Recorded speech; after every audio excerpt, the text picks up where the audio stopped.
Commissioner ખુદ જાહેર કરે છે કે 1800 કરોડના કામ ઓન હેન્ડ એટલે ચાલુ હાથમાં છે, એટલે 1800 કરોડના કામ ચાલુ હાથમાં હોય, 5000 કરોડના કામ થઈ ગયા તો રાજકોટ મહાનગરપાલિકાના રાજકોટના દરેક ઘરે ઘરે હિસાબ કરજો, 20 લાખ લોકોની સામે પ્રોપર્ટીની સામે એને કેટલા રૂપિયા આવે એનો ભાગાકાર કરીએ એટલે ખબર પડે કે રાજકોટના નામે વિકાસના કામ કેટલા થયા.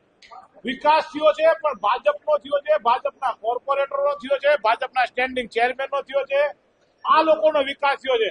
કારણ જે કાલે શેમાં આવતા હતા અને અત્યારે શેમાં આવે તમે જુઓ છો. કાલે ક્યાં શું કરતા હતા, એની પ્રોપર્ટી રાતોરાત 5 વર્ષમાં 3 વર્ષમાં ક્યાં વધી જાય એ તમે જાણો છો. ભ્રષ્ટાચાર સિવાય રાજકોટ મહાનગરપાલિકાના શાસકોએ કઈ કર્યું નથી.